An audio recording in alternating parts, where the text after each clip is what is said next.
Thank you. I want to thank all the players that came out and participated in the camp.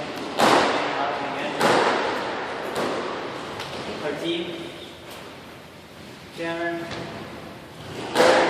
Squash Nation, Squash Revolution, University of Calgary, and big thanks to this man right here, Nelson, for supporting this thing and getting behind it and putting all the committee.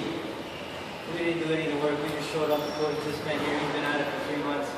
Emails, promos, flyers, t-shirts, and just really awesome effort, Richard. I want to thank you again. Yay! Yeah! Good work, Richard. It's good that Richard were able to do the junior portion of this camp. He really goes out to the community and tries to find support for players, older players in the community. To sponsor the juniors for the league, so it gives them a chance to come over and train with us. So I don't know, you can't get any more passionate than that about the game, that's for sure. So, Yeah, awesome, Richard. Awesome. yeah, I look forward to next year. Graham, yeah, he's only 200. It's not much. Make that, right? Thank you, Graham. Yay!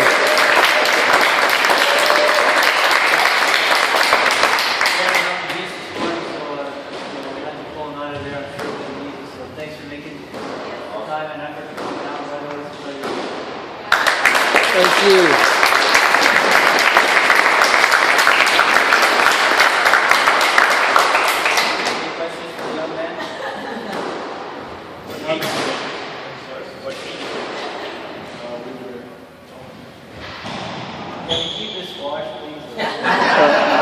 Yeah, was it calm and was the wakeboarding nice or this morning?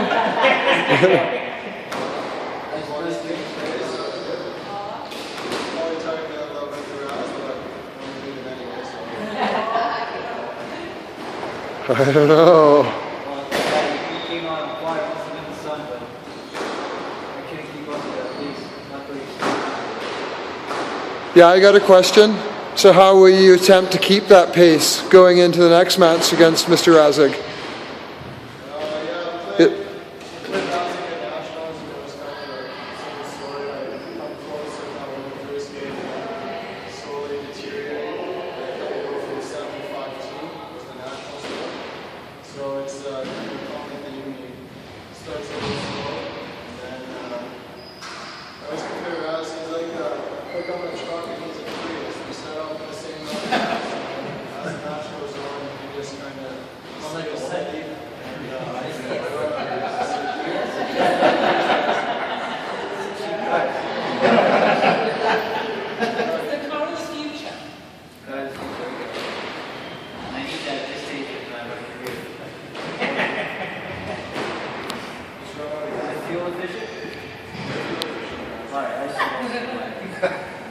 That was beautiful.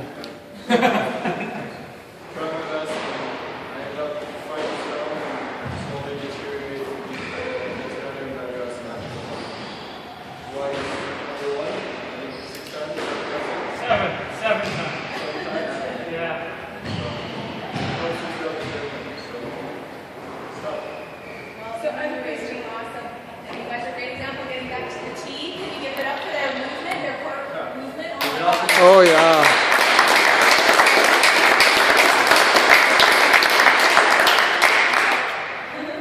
My question is, what do you do on an average basis for your fitness? Oh, that's a long story. You got that? Yeah, there you go. Yeah, it's a very important part of the game that most amateurs and trainers just think about. Sometimes we're spending more time getting fit, fast, and strong, and actually we're on the court. Most players are putting in 2 sessions a day, and one is off the court, one is on the court. So usually if you're doing off-court stuff in the morning, and you probably anywhere from 75 to 100 sessions. So you're trying, it depends what time of the year what practices. Like right now, I'm doing more longer stuff. Not like so much running, but like distance, but just like intervals, longer intervals, like 90 minutes, 90 seconds, 2 minutes off type of thing. 45 seconds of interrupts, and then as the season, as it goes on the season, I'll probably cut those intervals down. So, a minute, 45, 30 seconds, and pick up intensity. You just want to be as specific as possible. You want to build up the base for a bit, and then get specific, because it's all about the recovery. You want to change your recovery. It's not how fast you can go, it's how often you keep going. You gotta go fast, and you gotta do it again and again and again. And you have to pay attention to the recovery. That's what counts. A lot of, you really gotta listen to yourself in the recovery stage. Figure out what's going on, and just try and people don't need to pay attention to that. If you can recover, you can play forever. If you can't, that's gonna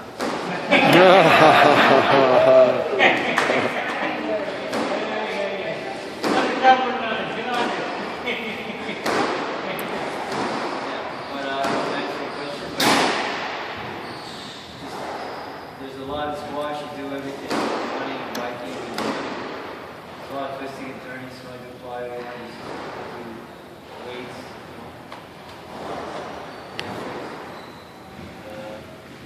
Or you guys do a lot of running, huh? Uphill, things like that? Yeah, we also move differently.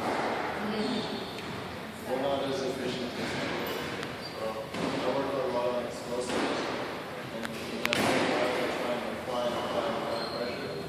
But because of the engine so smooth,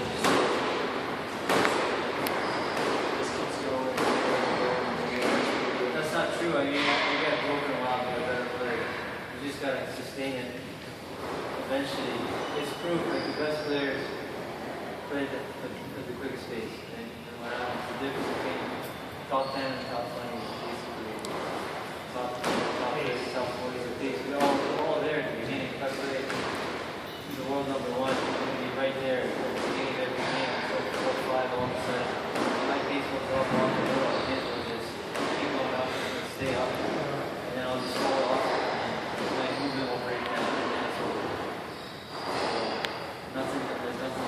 That's the difference of A to B to C to D. Usually it's pace.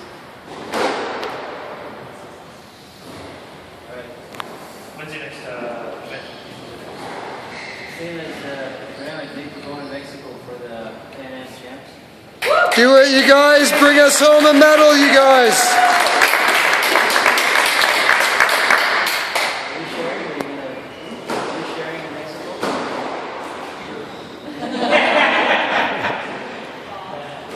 Alright. You don't want to share with your brother, right? I don't.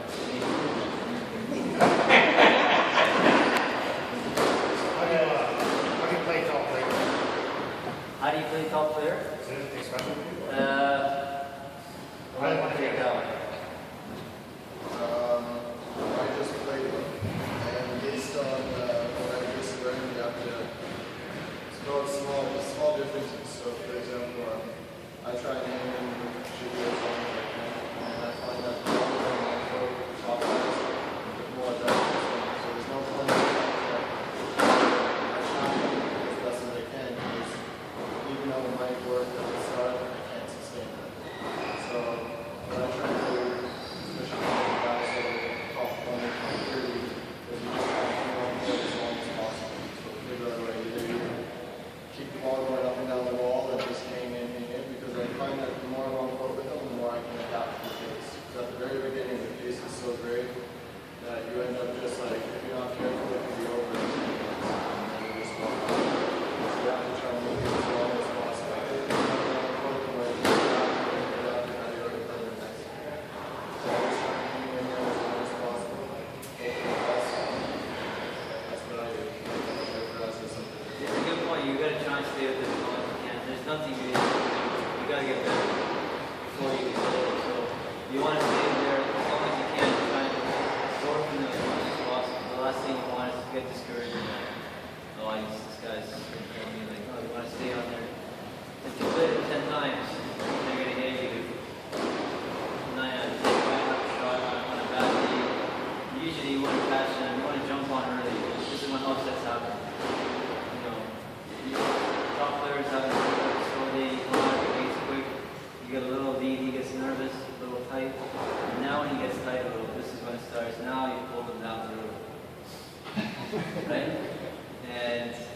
then now you might have, that's the advantage you have when you're playing someone. You're loose, they're tight. But if there's no butterflies most of the time, this is for the juniors, if you're not feeling the butterflies most of the time, you're not gonna dig in. Right? So you actually want to. This is why top players always come on the top. They're more desperate. You just can't lose them. That's what it is. It's crazy. You can't lose the top players. Would you say that you're transferring those butterflies into energy? Like if you have those nerves, are you trying to direct them? Yeah, I think it's definitely it's like a rush, right? It's harder. I'm not gonna lie to you. It's tough to rely on the ball in when you're tight, right? So you have to absorb it a bit in the first game and just try and hit through the ball, and then pull back when you're tight, and then eventually you get in the game. And all it takes is 3 hard rallies, really, and then once your lungs and legs start puffing, then all of a sudden that's way more painful than butterflies, and then it's not disappears. I know. Yeah. You have butterflies up there?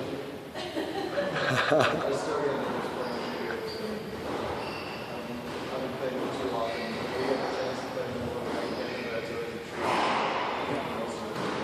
You're awesome.